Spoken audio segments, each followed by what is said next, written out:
everyone! My name is Evie Lupine. Welcome back to my channel, and today I have another video for you all. Today I am so excited I can barely contain myself. I was not planning on filming today, but one of y'all left me a little YouTube comment telling me a certain video had come out. And the reason why I am so excited is Anthony Padilla made a video spending a day with dominatrixes. And if you don't know who he is, I can see how you maybe would be confused at my reaction, because I think we are very used to, in the kink world, having documentaries made about us that are supposed to be about acceptance and understanding, but when it comes to places like Truly or TLC, they end up normally going more towards the haha, look at the freak show, aren't you so glad you aren't weird like these poor sad people.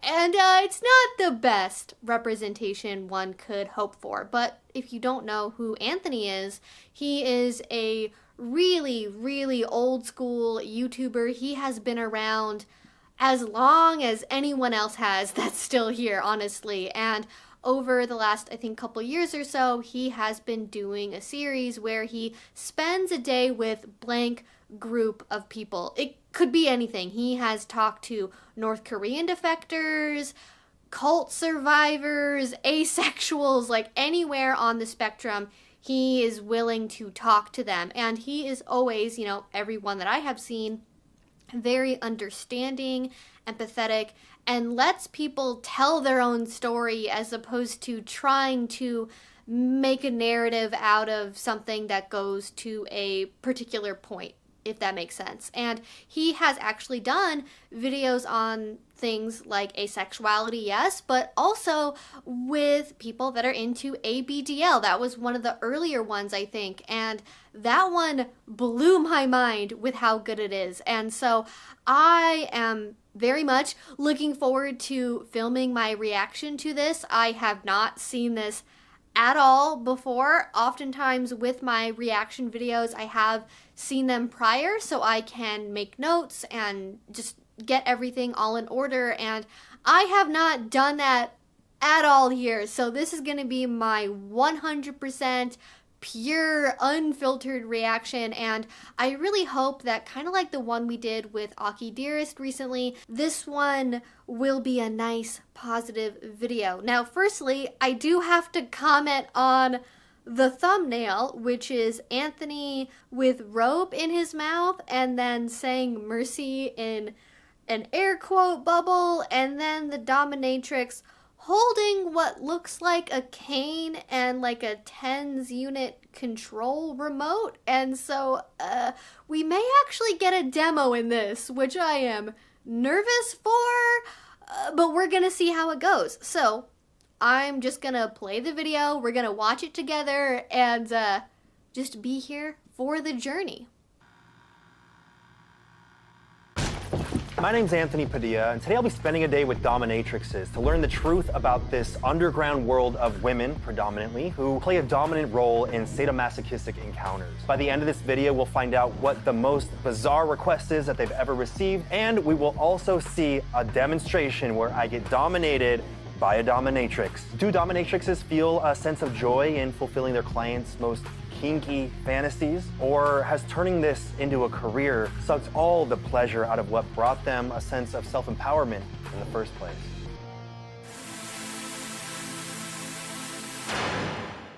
Hello, Miss Lila Sage. Hi, Anthony. Daddy on Lee. Hi. Oh, Daddy on Lee. Okay, we love this style. Listen, how many times have I told y'all that daddy can be daddy and not literally be a daddy? Like, daddy can totally be a female dominatrix name, and I am already here for it. I love this. I want to know more about Daddy on Lee. Mistress Justine. Hello, Anthony. What's the most ridiculous belief that you hear about dominatrixes? That we just like hate people and want to crush them. That we're just inflicting pain. So you can do anything you want to them, right? Like consent isn't Yeah, a thing? that is absolutely not the case. Even if someone says like, "Oh, mistress, I'll do anything. Like, I'll let you do anything to me." you know. Oh, another thing I have talked about a lot on my channel. Oh, please, like literally on FetLife, me randomly, just like doing my thing, get a message. Mistress, please, I love your photos. Please allow me to worship at your feet, and you can do anything that you want to me, please, please. And it's like, where did you come from? I'm not allowed to kill the dude, you know? I'm not allowed to maim him. Sometimes I'm not allowed to shit on him, like, you know. Sometimes. Yeah. Can you clear up what dominatrixes actually do? A dominatrix plays out a fetish scenario as the top. Someone who controls the situation or orchestrates it or is the puppet master within these confines of someone else's desires. Okay, wait, this is not related to anything that she's saying right now, but is she just like chilling in sneakers? Like hanging out just in workout clothes? Because I was literally thinking to myself, getting ready today, like, I wonder what the doms are going to dress like, because we have watched so many videos of like interviews with a dominatrix or whatever on my Patreon, and it's always like black latex, big heels, high ponytail, even just doing an interview to like maintain that dom persona. Because, you know, I have to think about it, when you're doing interviews like that on YouTube, it is a business opportunity. Like, these are people that are doing this as their job, and so they have to almost, I think, in some ways, I assume, present their business while they're talking about it and maintain that fantasy, even when they're just doing an interview to sort of, I guess, represent what they are like maybe to potential clients. And I was really hoping, I was like, I hope that like one of them just like shows up in like editing day for my pegging video, messy bun, sweatpants, like this is exactly what I wanted. And I love it because I think it very subtly shows that dominatrixes are also people and are not 24/7 in latex and Louis Vuittons, and they are also just regular humans that have even just a non-fetish wardrobe. And I think that very just small point makes a really big difference. So I love it. I don't know if that was on purpose or thought about, but regardless, just exactly what I wanted to see. So happy. And we're only like 3 minutes into this. We're creating scenes for people to play out their fantasies and to explore new things that maybe they haven't tried before. If I say to my sub, oh, I really want to do a scene where I am spanking you, but the sub can also come to me and say, "Oh, I really want you to spank me. How does that sound to you?" Collaboration Yes. with everyone involved. but I am always the director. So it's Got like it. you're giving me the script and I am directing it. Can you explain what a dungeon is? It's a workspace that's catered towards fetish. A classic dungeon might have things like a spanking horse, a St. Andrew's cross, a bunch of corporal punishment implements, costumes, cross-dressing gear, maybe a medical lab. It almost seems like it's like a stage for role play. Yeah, it is. Do you play more of a character or more of like an extension of yourself? More of an extension of myself. I mean, it's the same with many kinds of like performers, or even you, where I'm sure like you aren't like this 24/7. Right, no, But- it would be fucking exhausting. Yeah, you play up certain like theatrical sides of yourself to work within the scene. What was the process like for becoming a dominatrix? One of my friends recommended that I should become a dominatrix. I was not happy at my previous job, and I didn't really give it a second thought. I was like, sure, I'm down. I applied at a dungeon. A month later, I had my first session, and it was awesome. And I was like, this is happiness, I guess. Can you explain what your first dominatrix session was like? My very first email that I ever received as a professional dominatrix Yeah. was someone asking me to them. Right. Ooh, Right. yeah, just from 0 to a 1,000. Yeah, which I did not do. I was so nervous for the person. I'm Yeah. like, please, you should not be just asking random women on the internet to you. Like, it's not, Oh my it's god. not good. I'm sure that part of it was just they were excited about emailing about their fantasy. Hopefully Yeah. this was not a thing they actually did. Okay, I will say about this. I don't think anyone watching this is gonna be a baby pro dom, but in case you are, word of advice from moi. Oftentimes, if you are newer in a business, be it being a dominatrix, being a sex worker of some description, of course, whether or not pro doms are sex workers is up for interpretation and debate, but no matter what it is you're doing, if you're new and people know you were new, there are a certain group of people that will go to you because they're like, okay, well, all of these like really experienced, well-known people rejected me because they know I'm bad news or that I have no boundaries or whatever else. So I'm gonna go to the person that doesn't know better. And when you have someone that has, let's say, kinks that cross a legal boundary, they may be more willing or are seeking out new people that maybe really need the money, that are not going to know to say no to that just don't have the experience to know what is like a typical request. And so you gotta be aware of things like that, because it is not surprising to me that right out of the gate you would get maybe some pretty extreme ideas thrown around in your email inbox. My first scene was a gang with two other women. The dude's tied up. His legs are suspended. To this day, it's still like one of the larger straps. Okay, like most of my clients can't take that size. Can you show with your hands? Heart pounding, just like freaking out. And I'm just like, it's okay, you got this, you got this. Like, just like trying to hype myself up. I'm walking in, they're like, well, only go lubed up my for me. And had me go in, and I was like, just away. I'm like caught in like the exhilaration of all of it. And then I look down and I pull out and I'm like, oh no. So what I failed to realize, a very large toy will also produce a type of action on the, so it had pulled out things and like two pristine just pulled out. And I was like, yeah, cool.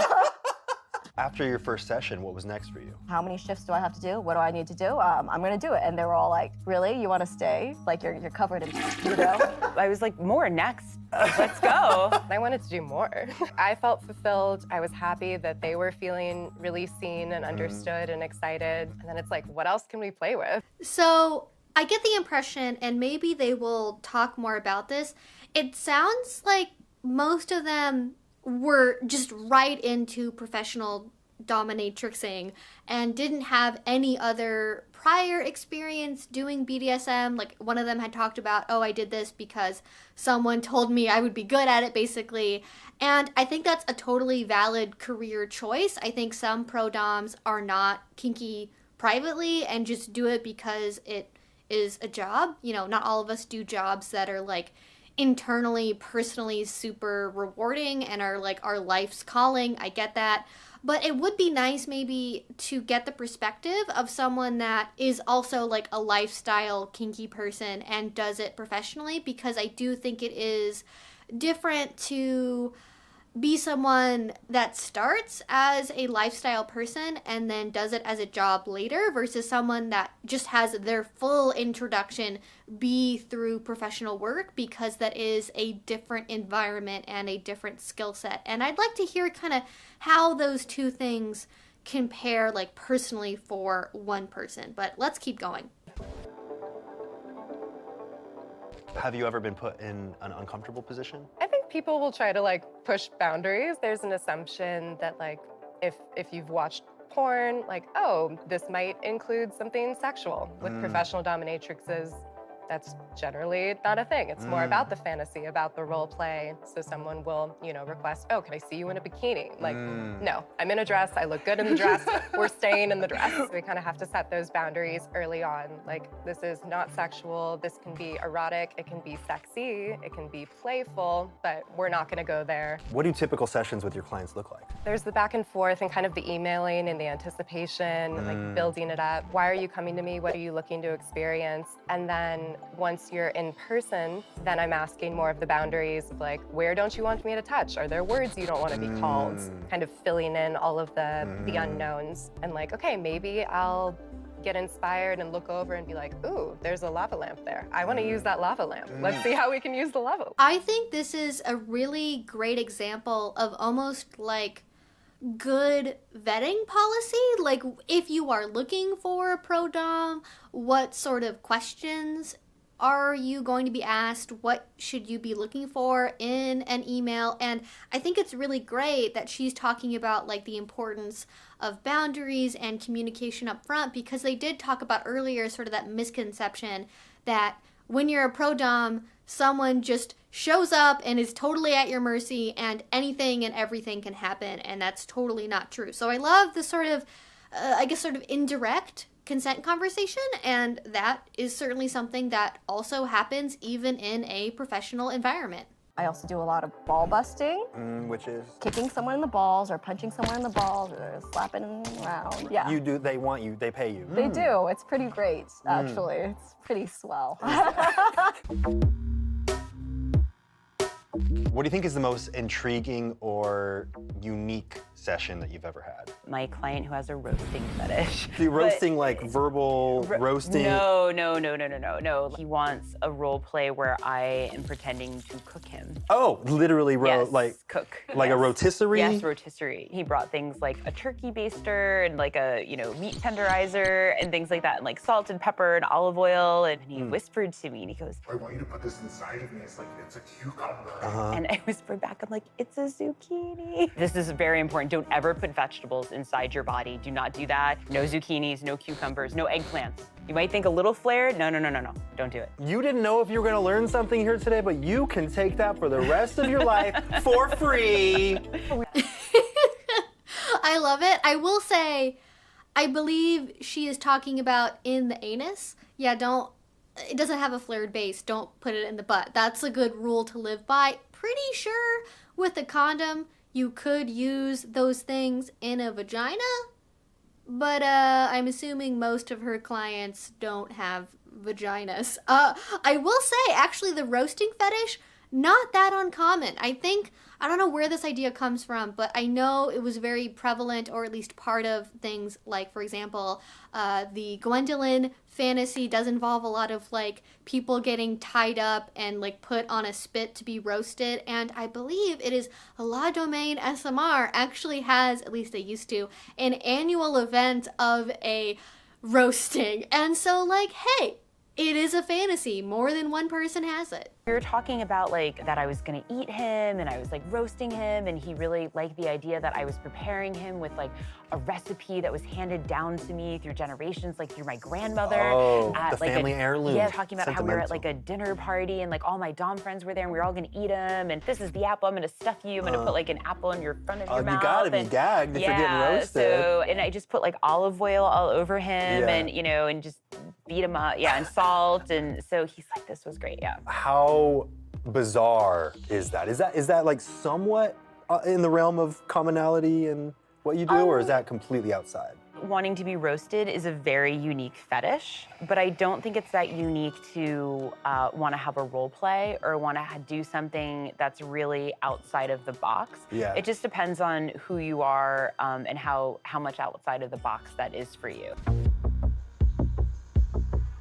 What do you think sets your dom style apart from others? A style of rope bondage called shibari, which is like Japanese. Seems like you're familiar. Yeah, I've heard it from not pointing out any specific people in this room. Yeah. We're looking at everyone. We're like, which one? I tend more towards psychological play. I'm a certified hypnotherapist, so I'll incorporate that in play. And for me, it's more about creating like the mental fantasy and then heightening it with the physicality. People know that I'm really safe, and I think that sets me apart. I mean, you want to have a f***ed up experience, but you want to have a safe f***ed up experience. Up experience. Safe, Up experience that's not so.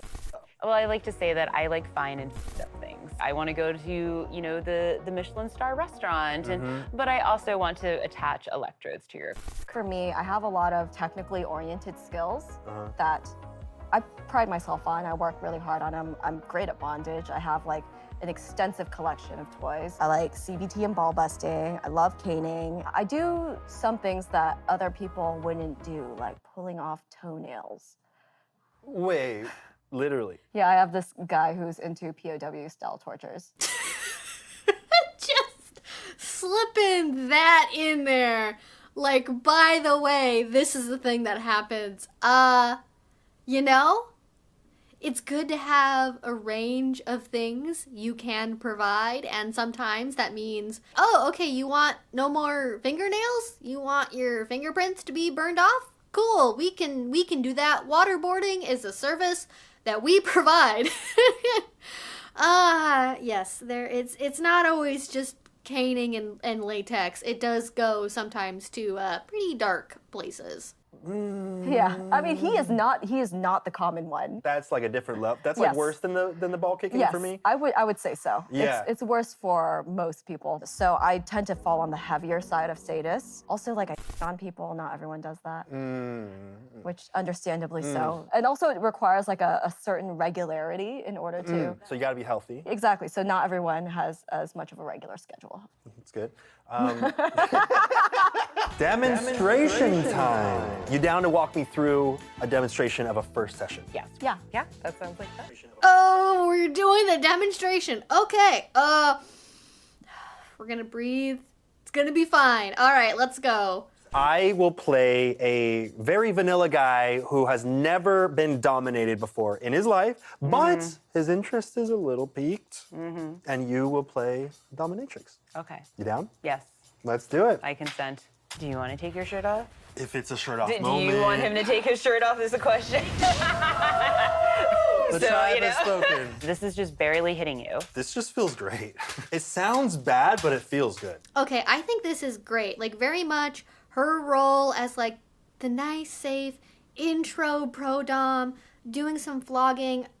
They look shiny. The screen is really small on my phone, so I can't tell. That may be a rubber flogger. And yeah, definitely those can be intense. They can also be fairly light and make noise, so sort of auditorily very satisfying, but not necessarily always super intense. And I think just like starting on the back, super great beginner intro just to kind of see how things maybe feel in the pain department. And now for something completely different. I'm gonna tie you up shibari style. Put your hands behind your back. Doesn't feel that weird yet. Telling. Bite down on this. Are we doing okay? If we're doing a TK, oh god, what is it with people tying up new people that don't know anything about bondage in a TK?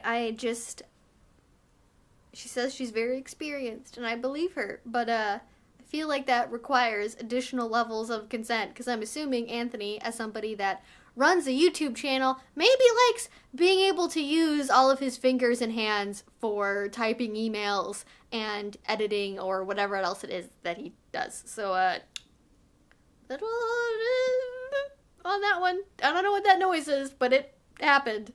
Oh, okay. I am but a small woman with a Napoleon complex. I am not getting out of there. Okay, I see. It's a hog tie, but it does go around the arms. It's a little different. Very, very classic and very immobilizing. So I think actually maybe a good choice for a very classic bondage experience. This device will conduct the electricity. Oh, okay. I don't even feel anything yet. Right. Do it on your lip. I'm assuming that was sanitized before it went in my mouth? Yes. Okay. Okay, so Violet Wand, I think another good beginner intro toy because it is very surface level. And, you know, I don't really play with Violet Wands because me and Electro play, we don't really get along. Like, I just get really anxious while doing it, honestly. But I think it's great because there is, like, so much of a degree of intensity that you can make with that, from literally not feeling it at all to, like, oh my god, I am being tortured. So I think another really, really great choice with a tool there. You know, is that too much? I don't know if you can see because there's kind of like, now we have a little nice little red marks. Does it look cool? I mean, it looks like you've hung out with someone who's cool. So. The question that every bottom will ask, okay, but does it look cool though? I'm sure all of your employees are enjoying this. Just kind of see if you can get out.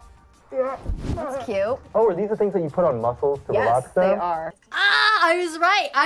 I was right about the tens unit. Got him. Got him. It's controlled by the audio. See, the more you scream, the more you hurt yourself. So it would behoove you to shut the fuck up. See, I'm sorry. I'm a sadist.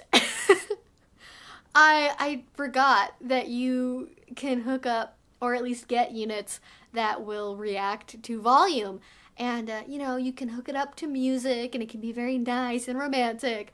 It can also be the more you scream, the more you're in pain. And this is on a totally different level than either of the other two pro doms. So, like, she went hardcore. I'm a little bit worried because of how hardcore it is.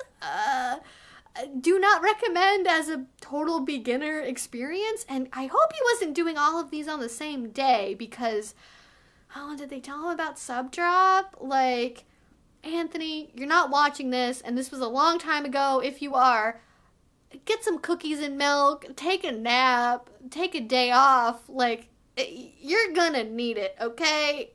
You're gonna need to relax after you process all of this going on. This will turn you into the conductor. Oh, shit! So you have the power. Hey, Kate, can you give me a quick handshake? Yeah. Oh. Your feeble skills are no power for the dark side! We're like edging death, you know what I mean? Just a little peek at death, but like not quite.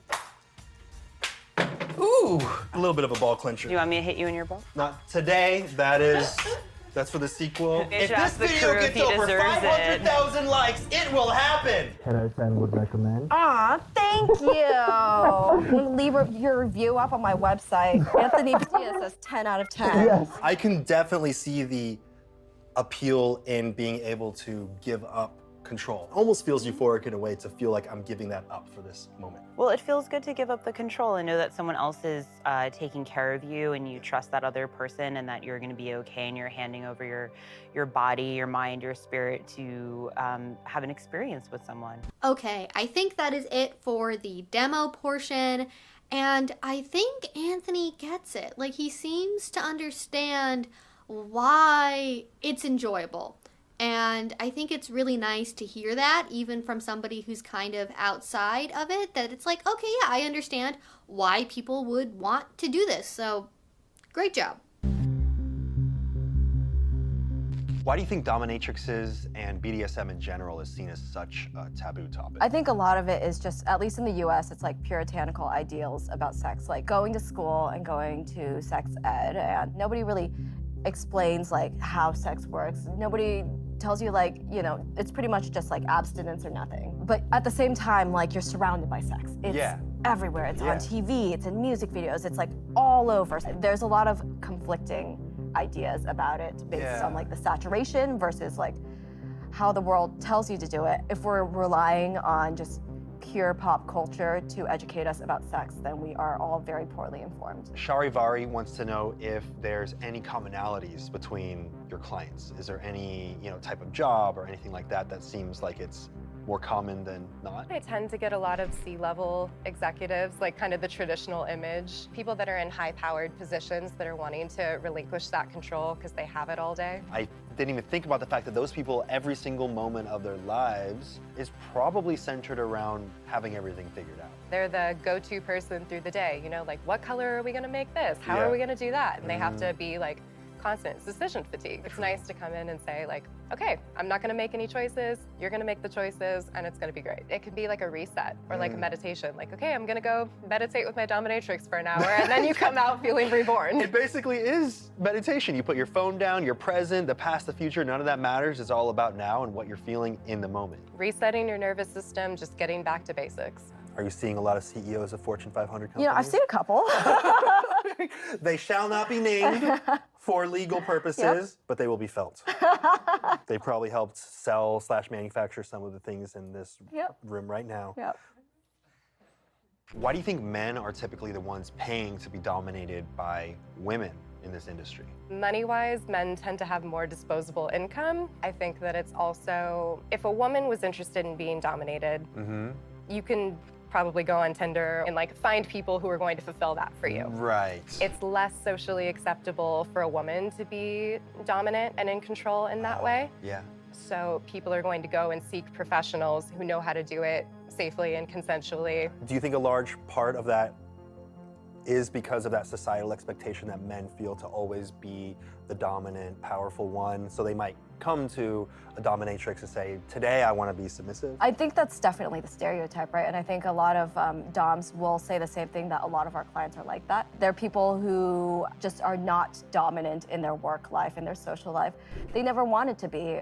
Social media tells them that they're supposed to be, but they don't want to be that, and they are just submissive men through and through. Through every single thing that I've ever been taught, that I'm supposed to have things figured out, be in control, support people, you know, outside of sex or anything like that, just everywhere all the time. So I could see definitely the idea of like, you know, today I'm gonna let someone else handle this, handle me, and not have any guilt or shame about that. Yeah, and I think it's also nice just to turn your brain off and not be the one trying to control things. Okay, so this is a really interesting idea that I want to think more about. So yes, I do believe that oftentimes men are more willing to go to a pro-dom because it is less socially acceptable to be submissive as a man, and there is an expectation that you will present as dominant even if you are not. But I do also think that part of it is, what do people want to get out of doing BDSM? Because something that is worth addressing is a lot of men that are into BDSM are not really into BDSM as a lifestyle, but have a fetish need to be met. And so if all you really want is to have your fetish need met, wouldn't you just like go and find a pro-dom that wants to do that with you, or that you can pay to do it with you, and not have to go through the process of dating and establishing connections to eventually at some point reveal your secret fetish to hopefully be able to try it once with someone that 98% of the time is not also going to be into it and only doing it to make you happy. Like, that's a lot to go through just to fulfill a fetish need. So I understand that part of it, and like, you know, obviously if you don't really care about the intimate personal connection and some kind of sexual romantic connection with the people that are doing things with you, like, yeah, totally, I get that. I think with women though, it is more common that a desire for BDSM is not linked to a fetish desire. It is about that intimate, personal, sexual, romantic connection, and you can role play, but that's never going to be real. That's never going to be the same, because you are paying them for a service.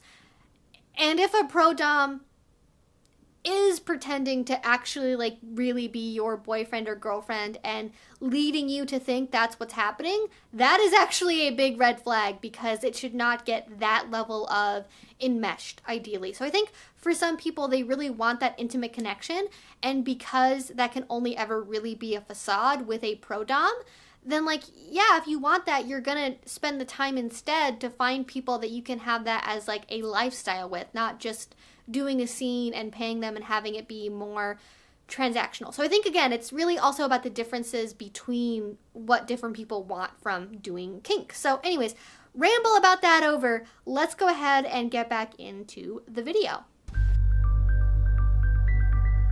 Has there been any evolution in your confidence or empowerment as a dominatrix over the years? I came into BDSM with pretty low self-esteem, just like trying to figure myself out. It ended up working like cognitive behavioral therapy for me, because I had to pretty much just constantly say all the things, like all these wonderful things about myself. Like, I'm a goddess, I'm beautiful, I'm like powerful, I'm strong, I'm independent.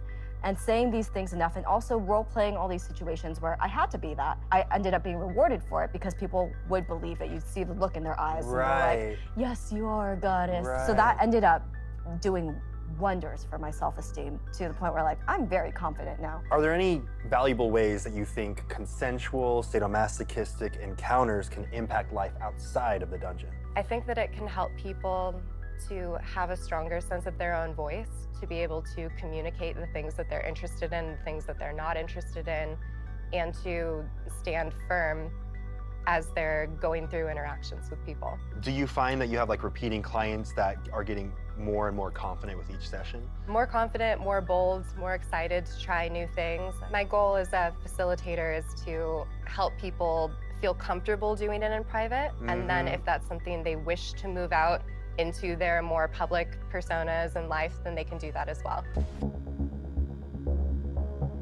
Let's say that the roles were reversed and that you were a client working with a dominatrix. Do you feel like you would be comfortable kind of laying out all of your deepest, darkest sexual fantasies to this stranger like people do with you? I think about people who come in and give me their fantasies and they meet me for the first time and I'm a relative stranger and we're in this new place in a dungeon and they're kind of overwhelmed but they're excited and I say, you know, it's okay to be nervous. I don't think I would be able to do this. Do you hold a little bit of respect for people that are comfortable in being that vulnerable with you? To bring that out into the light, that takes a lot of guts. Have you ever encountered any adverse reactions when people find out what you do? I think people are generally surprised because they'll look at me and be like, oh, but you look really sweet. Like, you don't look like you would be stepping on people. And I'm like, right, that's the idea. And like, it's fun to have that little bit of switch.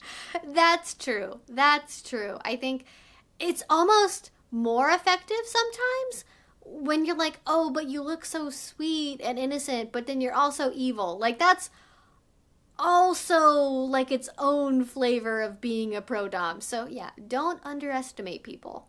Do your friends and family support what you do? Actually, my father helped build like part of my old dungeon. Yeah, he came out and he helped me like build a closet. Most of my family knows. They don't really understand. They know. We've had like some discussions about it, but like it's more of like an agree to disagree sort of thing. So if one of your family members saw this video... Oh, they're seeing it. I'm sending it to them. Now they'll understand. Yeah. Some people like getting done having their smashed and skin cut off. It's cool. I feel like there's this assumption that dominatrixes only feel satisfied themselves in personal sexual encounters if they fully go into dominatrix mode with full garb and toys and dungeon. How true is that for you? That is absolutely not true for me. It's like the stereotype of a Michelin star chef going home and eating top ramen. Right, which happens, I hear all the time. All the time. Yeah. Like anyone who works within your industry, you're not trying to be like that 24/7. So you go home and have really lazy, boring sex. Super lazy, super boring. People are like, Oh wow, like your boyfriend must be so lucky. Like anybody who gets to date a dominatrix must be living the dream. and I'm like, I don't know, he does a lot of laundry. Like, What is it about being a dominatrix that brings you the most joy? growing up in kind of a conservative Asian community, you're not really told to be like a strong, dominant woman, and those things are in fact pointed out as flaws. So I was always supposed to be quieter, I was supposed to be less bossy, I was supposed to be more woman-like, you know, pretty much be seen and not heard. And I went through most of my life thinking that wasn't okay who I was, and I get celebrated for it in like very tangible sorts of ways. Like I have a great life. All right, you got 5 seconds to shout out or promote anything you want directly into that camera. Go. LosAngelesDominatrix.com, and then find me everywhere on social media as The Justine Cross. If you're interested in a session or learning how to become a professional dominatrix, you can message me at misslilahsage.com. My Twitter is at daddy_only. My website is yourmybitch, youremybit.ch, and decriminalize sex work. Yeah. Subscribe to his channel. Subscribe to his channel. Please, for the love of God. Well, there you have it. I spent a day with dominatrixes, and I feel like I understand just how empowering feeling safe and respected in a vulnerable state can really be. While I don't see myself going super deep into this world, many consensual activities and lifestyles can appear uncomfortable or outright disturbing due to our learned rejection of them, while we may actually have more to learn than to reject. Okay, I think that was really great. I think we learned a lot. I loved getting to see multiple different perspectives from multiple different pro-doms. And yeah, that was a fun ride, and I'm really glad that I watched it. And I also like that I already forgot her name. The one with the red hair.